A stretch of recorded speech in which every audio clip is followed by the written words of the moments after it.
किसान भाइयों, खेती के लिए अपन को यूरिया नहीं मिल रहा है, डीएपी भी नहीं मिल रहा है। आखिर ये समस्या क्यों आ रही है?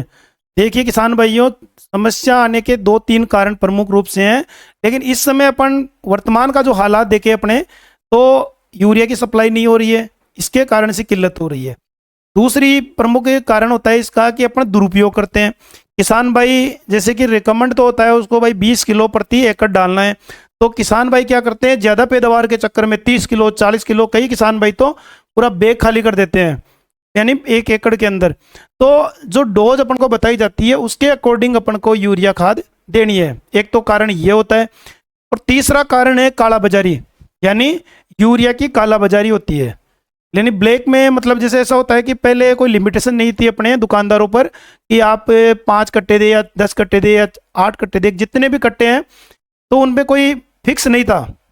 यानी किसी को 25 दे दिए, यानी उसकी ज़मीन नाम है ही नहीं, आधार कार्ड लिया, बायोमेट्रिक लगाया और उसको 30 कट्टे दे दिए, किसी को 50 दे दिए, तो वो काला बाजारी हो रही थी। यानी जो यूरिया का दुरुपयोग हो रहा था, जैसे कि अपन बात करें प्लाईवुड में हो रहा था, और अपन बात करें डेफ यूरिया मिलता है उसमें हो रहा था, और भी कई प्रोसेसिंग प्लांट है उनमें इनका दुरुपयोग हो रहा था। तो केंद्र सरकार ने कदम उठाए कि क्यों न यूरिया की कालाबाजारी को रोका जाए और इसका सदुपयोग किसानों के हित में किया जाए, यानी किसानों को इसका पूरा डायरेक्ट फायदा मिले। यानी किसानों को तो मिल नहीं पाता था, यूरिया आता था और लोग आए और लेके चले गए, तो ये होती थी कालाबाजारी। और एक युद्ध की वजह से सप्लाई नहीं हो रही है, यानी ईरान का युद्ध है, अमेरिका का है, तो स्ट्रेट ऑफ हॉर्मुज है, उसमें जो सप्लाई उसकी वजह से नहीं हो पा रही है, वहाँ से जहाज नहीं गुजर पा रहे थे, जिसके कारण ये सप्लाई में थोड़ी दिक्कत आ रही थी। तो ये 3 प्रमुख कारण थे। लेकिन सरकार ने जो कदम उठाया वो स्पेशली उठाया था इसकी कालाबाजारी को रोकने के लिए और किसान हित में, यानी किसानों को फायदा मिले। तो अपन इसमें बात करें, जैसे यूरिया के बैग की अपन बात करते हैं, तो लोग तो ये समझते हैं कि भाई मेरे तो ये 266 रुपये का आ रहा है, यानी कई जगह लोग 270 भी ले लेते हैं। भाई 266 का तो आपके तो आ रहा है, लेकिन सरकार के ये पड़ रहा है 2200 रुपये के लगभग का एक बैग। जो यूरिया का एक बैग आता है वो 2200 रुपये का पड़ता है सरकार के, यानी अपन को इतनी सब्सिडी मिलती है, आप देख लीजिए इसमें। ये मतलब जो ऊपर का पैसा सरकार को बनेगा, अब जब सरकार किसानों के लिए तो खरीद रही है और ले जा करके लोग इसको इंडस्ट्रियल में और इसकी कालाबाजारी कर रहे हैं, तो कहाँ तक औचित्य है, मतलब कहाँ तक ये चीज़ सही है। इसीलिए केंद्र सरकार ने और जो केंद्रीय मंत्री है उन्होंने एक डिसीजन लिया, क्यों ना अपन यूरिया की कालाबाजारी रोकने के लिए इसमें कोई ऐसा सिस्टम बना दे जिससे कि किसान को फायदा मिले और किसान को भी उतना ही मिले जितनी उसकी ज़मीन है उसके अकॉर्डिंग। ऐसा नहीं है कोई किसान है यार 20 बैग ले गया, ज़मीन 2 बीघा ही है, तो वो भी सिस्टम इन्होंने बना दिया है। और इसमें एक शुरुआत करी है फार्मर आईडी की, यानी फार्मर आईडी जो पहले अपने रजिस्ट्रेशन हुआ था उसी में इसको ऐड कर दिया, यानी जिसके जितनी ज़मीन है उसके अकॉर्डिंग उसको यूरिया खाद मिलेगी। आगे चलकर सारी खादों को इसमें जोड़ दिया जाएगा, ऐसा नहीं है आप देखो सिर्फ यूरिया ही है, क्योंकि सबसे मेन उद्देश्य यही है सरकार का अभी कि अपनी मिट्टी को सुधारे, यानी मिट्टी का स्वास्थ्य अच्छा हो। दिन प्रतिदिन अपन देख रहे हैं इन फर्टिलाइजरों के कारण अपनी मिट्टी भी खराब हो रही है, तो एक तो वो भी लगाम लग जाएगी। और अब इसमें एक मैं समझा दूँ आपको बात, यूरिया के अंदर जैसे कि अपन बात करे थे फार्मर आईडी का सरकार ने कर दिया भाई, फार्मर जो आईडी है इसमें जितनी ज़मीन आपके ऐड थी जिस समय आपने रजिस्ट्रेशन करवाया, उसमें मान लीजिए आपके 10 बीघा ज़मीन है, लेकिन आपने उसमें ऐड करवाई 5 बीघा ही, तो आपके 5 बीघा पेंडिंग रह गई। अगर आप उसमें 5 बीघा भी अगर ऐड करवा दोगे तो टोटल 10 बीघा ऐड करवा दोगे, यानी 5 और 5 10 हो जाएगी, तो 10 बीघा के हिसाब से आपको फायदा मिलेगा। अब जैसे मान लो इसको आपने अपडेट ही नहीं करवाया, 5 बीघा यार आप जाके कह रहे हो साहब मेरे को खाद दो, तो वो फिर आपको 5 बीघा के हिसाब से देगा। तो इसलिए एक तो एक प्रमुख चीज़ ये है कि इसको आप अपडेट करवा ले, इसमें जो जो डॉक्यूमेंट लगते हैं उनको अपडेट करवा ले, नई जमाबंदी दे दे, आधार कार्ड दे दे, अकाउंट की डायरी, और इसको अपडेट करवा ले जिससे कि आगे चलकर फायदा मिले। सरकार ने सबसे पहले शुरुआत करी है इसमें यूपी में, यूपी से इसकी बड़े स्तर पर शुरुआत की जा रही है। राजस्थान में भी अपनी शुरुआत हो चुकी है, तो राजस्थान में इसको पायलट प्रोजेक्ट के रूप में, पायलट प्रोजेक्ट है उसके रूप में 2 डिस्ट्रिक्ट को सिलेक्ट किया गया, एक तो श्री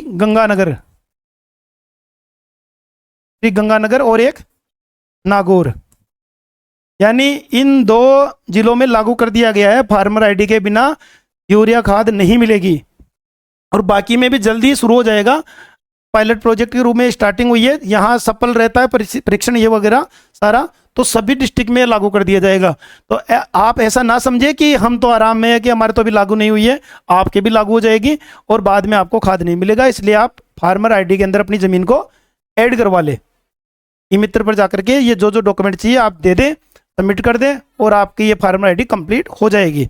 अब देखिए इसमें एक बात और आती है, मान लीजिए इस समय अगर आपको यूरिया खाद नहीं मिल पाती है तो अमोनियम सल्फेट का भी आप प्रयोग कर सकते हैं। थोड़ा महंगा पड़ता है लेकिन उसकी कम मात्रा आप ले सकते हैं तो अपने नाइट्रोजन की पूर्ति हो जाएगी। और ज़्यादा से ज़्यादा किसान भाइयों मैं तो यही कहूँगा कि आप देसी खाद का प्रयोग करें, अपनी मिट्टी भी अच्छी रहेगी, जलधारण क्षमता भी बढ़ेगी, मिट्टी में कार्बन भी बढ़ेगा और तीनों पोषक तत्व आते हैं NPK, नाइट्रोजन, फास्फोरस, पोटास, तीनों अपने FIM जो वर्मी कंपोस्ट भी आती है उसमें सब में ये आते हैं। तो एक तो मिट्टी में ये सुधार होता है। एक अपने बात कर रहे हैं अपन जैसे यूरिया की तो अपन बात ही कर रहे हैं, अगर मान लीजिए इस कंडीशन में आपको DAP भी नहीं मिलता है, डाई अमोनियम फॉस्फेट 1846, ठीक है, 18 तो हो गई N और 46 हो गया P, तो भी आप इसकी जगह आप ऐसा करें कि एक तो सस्ता भी पड़ेगा, आप एक बैग DAP ले रहे थे ना, एक बैग, तो उसकी जगह आप क्या करें 2 बैग SSP ले लें, सिंगल सुपर फॉस्फेट, और एक बैग ले ले अपने यूरिया और 10 किलो ले ले अपन MOP यानी म्यूरेट ऑफ पोटाश। यानी बेसल डोज में अपन को प्रयोग करना चाहिए। यानी बेसल डोज से मतलब है प्राथमिक डोज, अपनी जो फसल की जो डोज है वो प्राथमिक डोज यानी फसल की बुआई से पहले आपको मिट्टी के अंदर डाल देना है। यानी कल्टीवेटर जो सीड ड्रिल आती है उसके माध्यम से या तो खेत में डाल करके मिला दो और या फिर सीड ड्रिल में डाल करके ये अपन को मिक्स करके पूरे खेत में लगाना है और उसके 5 से 6 दिन बाद में अपन को बुआई करनी है। तो ये तो होगी अपने एक बेसल डोज। अगर अपन को DAP भी नहीं मिलता है क्योंकि इस समय DAP की भी शॉर्टेज है, अगर युद्ध ऐसे ही चलते रहेंगे तो इसका सीधा असर आम आदमी पर पड़ेगा।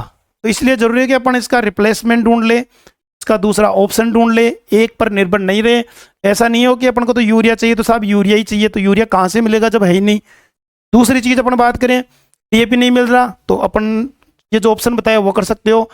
यूरिया नहीं मिल रहा तो आप नैनो यूरिया का प्रयोग करें, DAP नहीं मिल रहा तो आप नैनो DAP का भी उपयोग कर सकते हैं, बीज उपचार भी कर सकते हैं आप नैनो DAP से, काफ़ी फायदे हैं।